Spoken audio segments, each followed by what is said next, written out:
A very good evening to all. Welcome you all to the session of PCR and blotting techniques by Agam.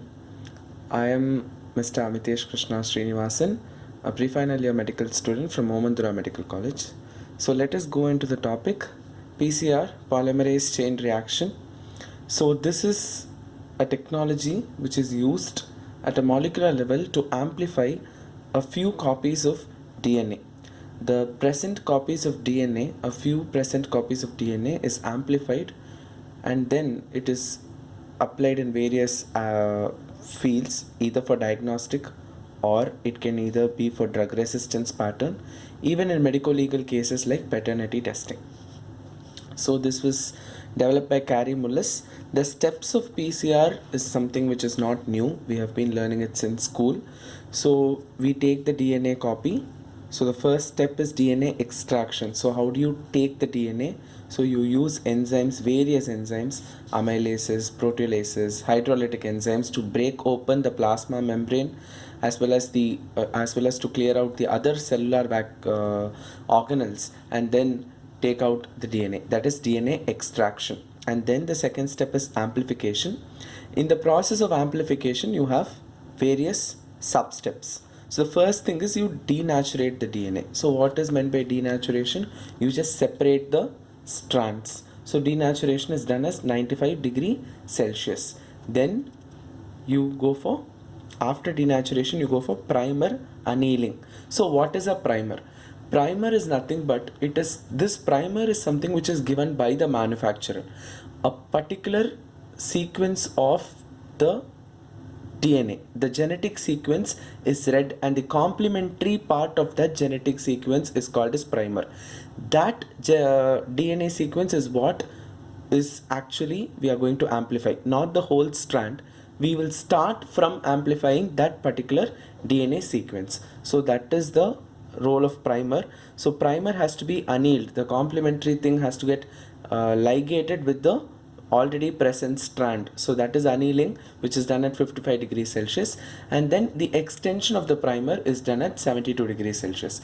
So at 72 degrees Celsius, DNA polymerase enzyme, the human DNA polymerase enzyme, does not work. So we must have an enzyme which is thermostable. So that is Taq polymerase, which is extracted from Thermophilus aquaticus. So that is about the steps, which is something we are very familiar with. The next part is the amplified DNA has to be separated, right? Now, whatever we have at the end of this PCR, whatever product we receive will not just have the DNA which has got amplified. There will be certain strands of DNA which have not been denaturated properly. There will be certain strands of DNA which have been denaturated, but the primer wouldn't have got annealed with it. So, and then there will be certain primers which have not got annealed with any strand of DNA. So all these byproducts will be there. It will be a crude mixture. Now this crude mixture, you would run it through gel electrophoresis, the conventional method, agarose gel electrophoresis, and then you separate. Once you get the bands, you separate whichever band is of your interest. So the applications of PCR. Applications of PCR is mainly it is for medical diagnostics. Now this medical diagnostics includes two types. It can be either an infectious disease, or it can also be some inherited genetic disorder, congenital disorder, and then drug resistance pattern. So for medical diagnostics, PCR is usually used for viral diseases, because for bacterial diseases the gold standard is culture. You don't have to run it through a more expensive process like PCR.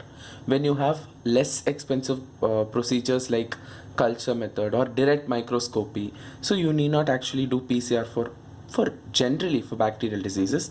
So very commonly it is used in viral diseases, and also drug resistance pattern of Staph aureus, Staphylococcus aureus, especially methicillin resistant Staphylococcus aureus. You can easily make studies using PCR.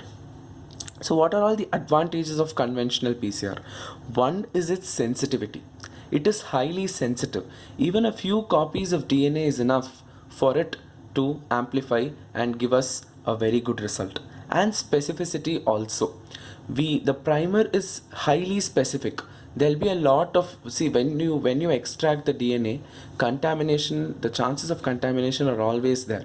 So you might have a lot of DNA strands which are not of your interest, but this primer will be very specific, which is given by the manufacturer. It will go and bind only with the DNA of your interest, and only that will get amplified. The others will not get amplified. So it is highly specific, and it is usually used for non-cultivable and fastidious organisms.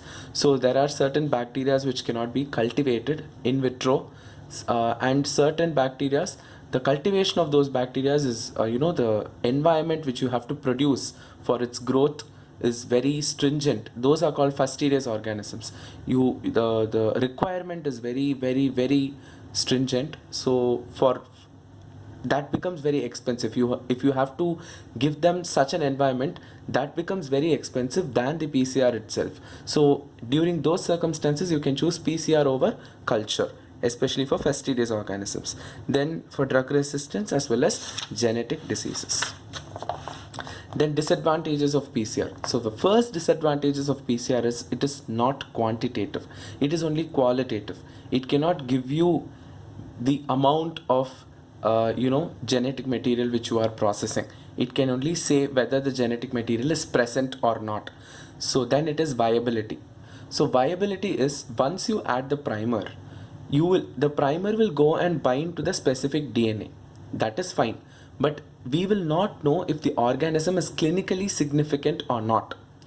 For example, there are certain viruses which are bacteria which are present in our body as commensals. They might not be infectious, or even if even if they have their infectious strains, then the load of the bacteria or the virus will be very less, that they might not be clinically significant.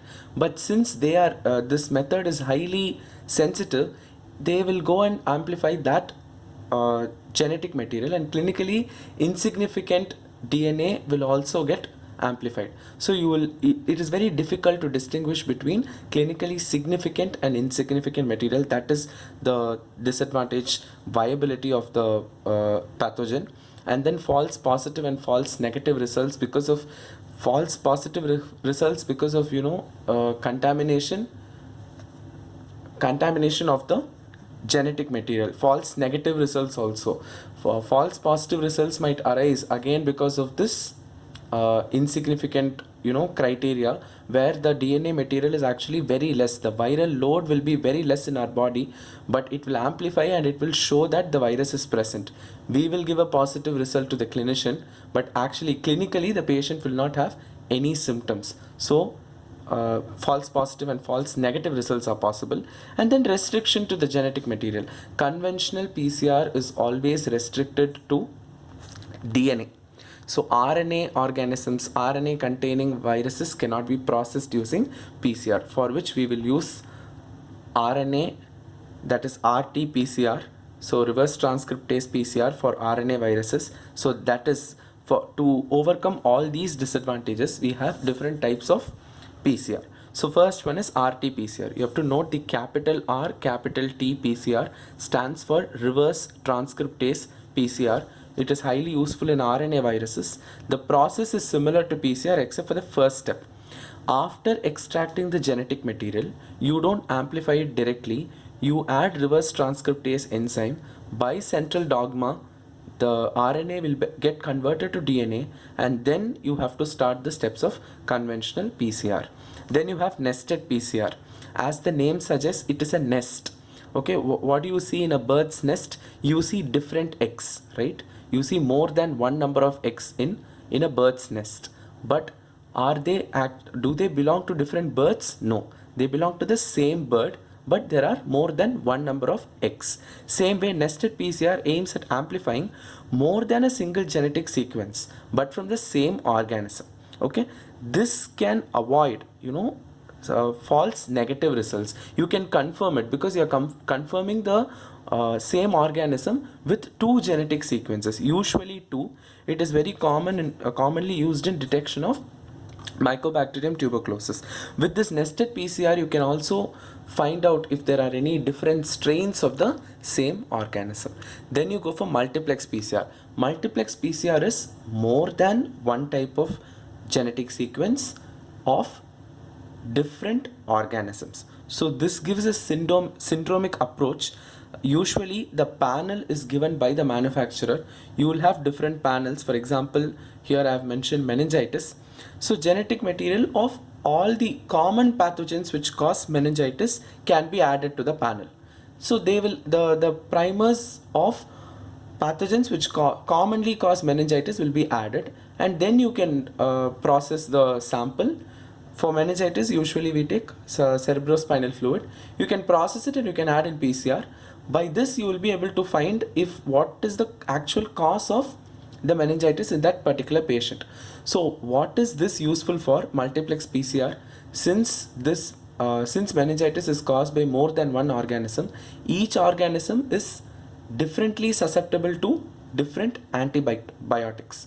So by narrowing down the organism, you can give the clinician a clear picture of what antibiotic has to be prescribed. Once you narrow down the organism, then you can go for you can just check the resistance of the organism, and then you can have a clear picture. You can give a clear picture to the clinician so as to which antibiotic has to be prescribed. So that is about multiplex PCR. Then biofire film array PCR. Biofire film array is nothing but a completely automated system of multiplex PCR. That is, you will have no human intervention. So one advantage of biofire film array is contamination is virtually zero, because you don't, human intervention is very less. Again, separate panels are available. Respiratory infections, gastrointestinal, urogenital. So you have different infectious panels. So they'll all contain primers of common pathogen which cause those systemic infections. But one problem with biofire film array is it is highly expensive. The installation as well as maintenance both are highly expensive. So you can't find it very commonly. So now we go for real-time PCR. As we saw, the disadvantages of conventional PCR: not quantitative, viability, false positive negative, restriction to genetic material. Restriction to genetic material has been overcome by reverse transcriptase PCR. False positive, false negative can be overcome by nested PCR as well as multiplex PCR. Now viability, the question of viability is always, in PCR it is always a dicey question. So as to what, as much as what I understood, viability is always a dicey question, but the qualitative thing can be the quantitative thing can be achieved with real-time PCR. So this is RT-PCR. You have to note that this is in small letters RT. This stands for real-time, while this stands for capital RT stands for reverse transcriptase PCR. So this real-time PCR overcomes the first disadvantage of conventional PCR, that is the quantification part. So real-time PCR is both quantitative and qualitative. CT values determine the load of infectious agents. CT value is nothing but the cycle threshold value. So how is it done? The value is read in graph. It is expressed in percentage. But how is it actually done? This is simultaneous. You don't process it and then you don't quantify it. The quantification is simultaneous. So how do you do it is, you run it through conventional PCR steps, and then simultaneously you read it using probes. So there are specific and non-specific probes. So when it comes to probes, you have both specific and non-specific. This FRET probe is specific, okay? It is fluorescence resonant energy probe, that is specific, but there are non-specific probes also. So I've just given one example here. So let us assume this, the green color is the probe, okay? It is a non-specific probe. Now this blue color is the gene of interest, that is my genetic material of interest, while this red color is the undesired one. You will have a lot of undesired genetic material, and that is termed as background noise. So this non-specific probe will go and attach itself to the desired one as well as the undesirable one also. It will get attached to both. Now what you do is, you will have a range of this threshold. It will emit fluorescence, right? At the end of the thing, how do you read it? It emits fluorescence. So when it emits fluorescence, you will have a range. That is the threshold for desirable one. Say here I have mentioned as 300 to 400. Same way for the undesirable one also, you will have some range. So this, I'm just mentioning one undesirable one, but once we fix the desired one, if the desired one is from 300 to 400, anything above the upper limit and anything below the lower limit is considered to be undesirable one. Now once you know this, you will be able to easily read it in the graph. So at the end of each cycle, you will have these values projected. So from that you can make it out. So how much ever values are falling under between 300 to 400, that much is the load in the patient. So that is expressed in percentage. So if the more number of copies of the genetic material are falling under the desired category, which means the infectious load for that particular sample is high. If more number of undesirable things, undesirable genetic material is which you are reading, then the infectious load for that particular sample is less. Okay, for this it is more, for that it is less. You will be able to, again, what is the help of this RT-PCR? One, you will be able to quantify it. So what is the advantage of quantifying it? So once you quantify it, you will be able to know the infectious load in that particular patient. With the varying infectious load, you will be able to decide the prognosis of that patient. At this point, RT-PCR is highly useful. We all know that we are facing a pandemic. We are battling with it. RT-PCR is the diagnostic tool right now. You will be able to know what is the viral load in that patient. And according to the viral load in that patient, you will be able to prescribe drugs and you can monitor that patient also. This is a very good diagnostic, as well as based on the viral load, it is used for prognosis also. So next we will move on with, before moving on with the next topic, this is very important, the difference between real-time PCR and conventional PCR. That is a very important 4-mark biochemistry question. And now we will move on with blotting techniques. This is a very simple topic. So blotting techniques is something we have seen day to day. Whenever we spill oil, we blot it on a paper. We take an old paper, we blot it on a paper. So what is this blotting? What is the action the adsorption of oil particles inside the paper? That is how we blot it. But here it is different. So what we do is we blot it using electrical energy. So first, before going into the technique proper, we'll see what are all the different types of blotting technique. So Western blot, it is used to detect antibodies. Southern blot, it is used to detect DNA fragments. Northern blot is used to detect RNA, especially mRNA fragments. And Eastern blot, it is just an improvisation on the Western blot that is used to detect epitopes, which is a part of an antigen. So I'll just say what is an epitope. So we all know the structure of antibody. Okay, so we all know that the constant arm, the variable arm of the antibody. So this is the constant arm, this is the variable arm. So in the variable arm, you have a particular amino acid sequence to which exactly the antigen comes and binds. The antigen does not bind with the whole immunoglobulin. So it binds only to a particular sequence of amino acid. That sequence is called as paratope. Okay, that sequence is called as paratope. Paratope is present on the antibody. The corresponding sequence on the antigen is called epitope. Okay, epitope is the sequence of amino acid which is present on the antigen. Paratope is the sequence of amino acid which is present on the antibody. Between these two sequence of amino acid is actually where the bonding takes place. So that is for Eastern blot. You can just remember it as E for E, Eastern blot, epitopes. Then we'll go for, I'll explain in detail about Western blot. That is you commonly asked in biochemistry. So Western blot, so the steps is, first one is SDS-PAGE. So SDS-PAGE is nothing but an advanced technique of electrophoresis. So for which I'll just take a few minutes to explain what a normal conventional electrophoresis is agarose gel electrophoresis. So what happens in agarose gel electrophoresis is we have a slide, and in that slide agarose gel is coated. There is a point where we load the sample, and then we place it in a tank, and the tank is connected to electrodes, right? So once it is connected to electrodes, you will find after it is switched on, you will find different bands.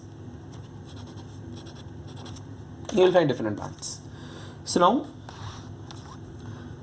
okay, now on what basis does this take place? On what basis are different components separated?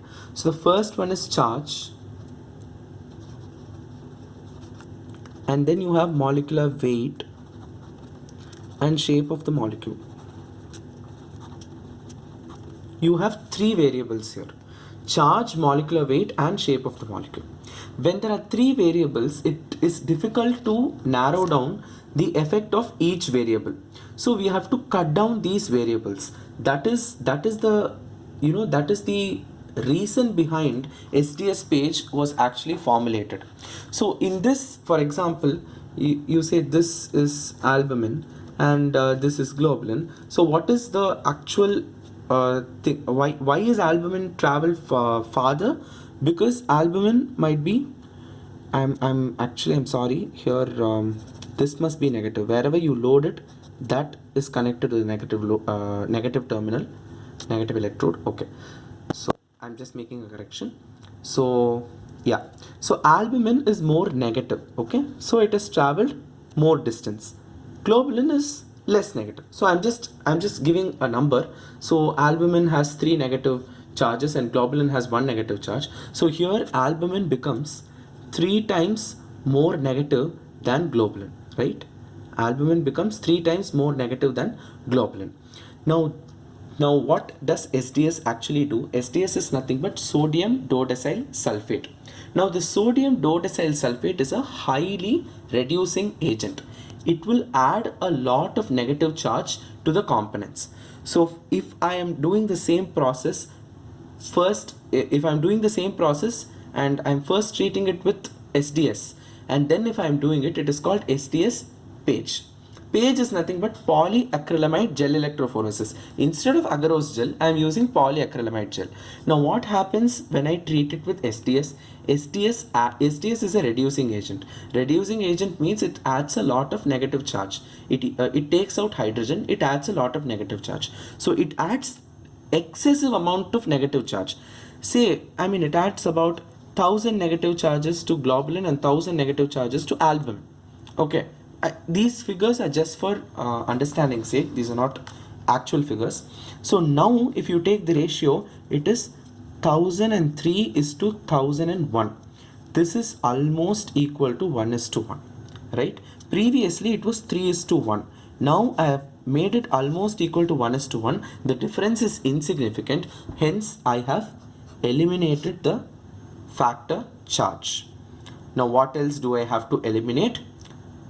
There are two more: molecular weight and shape of the molecule. This SDS-PAGE, what does it do is it will reduce the proteins to its primary structure.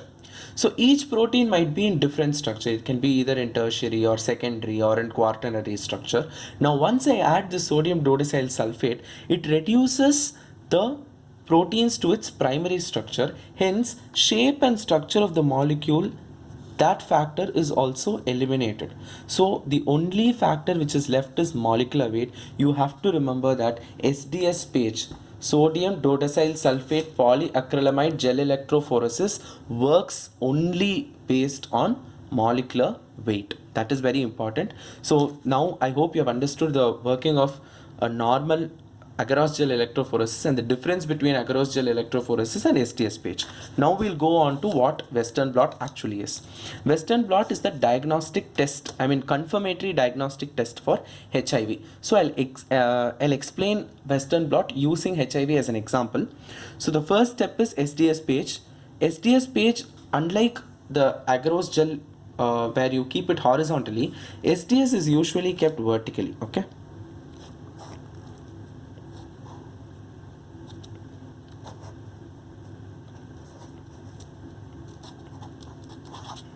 So here I load it, and then I'll just use different colors to represent.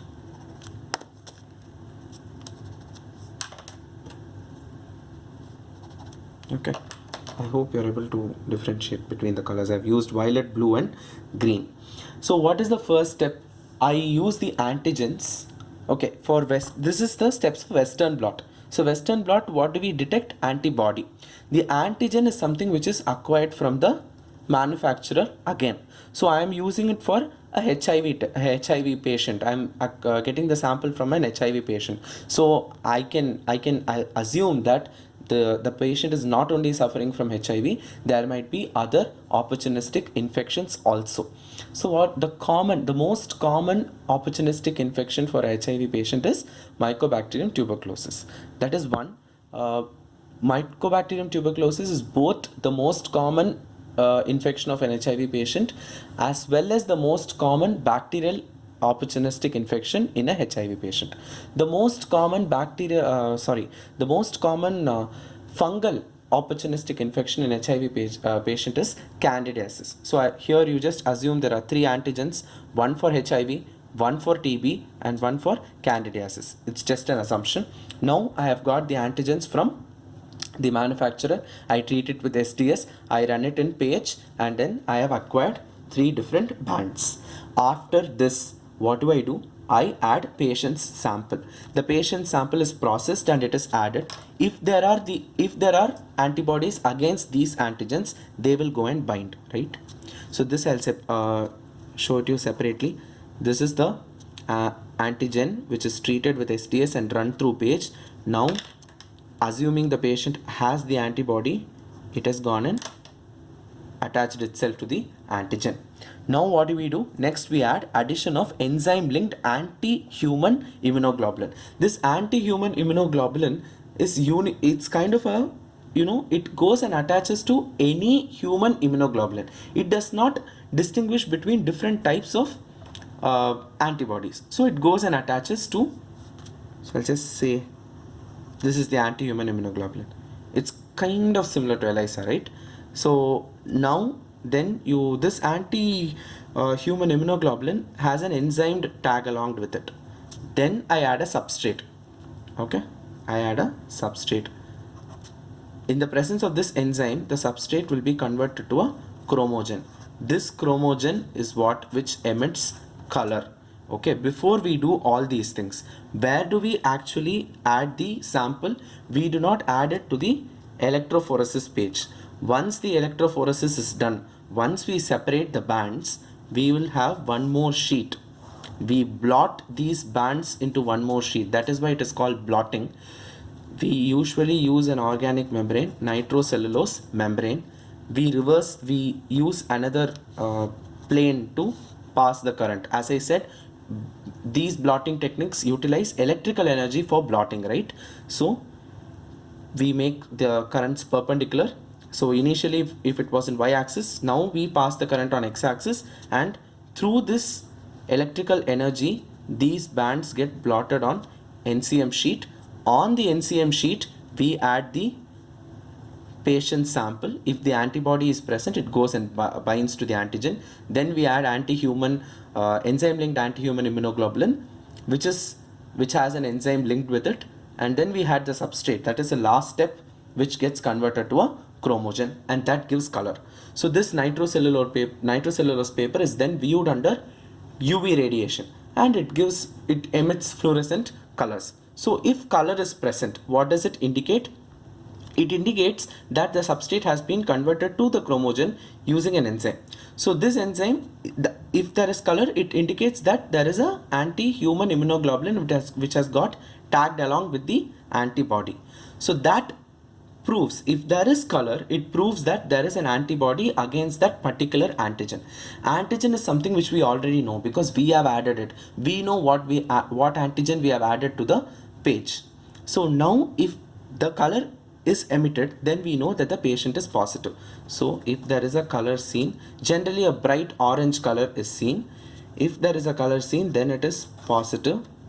If there is no color seen, it is negative. Okay, hope you understood the session on PCR and blotting techniques. Thank you. If you have any doubts, you can contact me through Agam. Thank you for joining me in this class.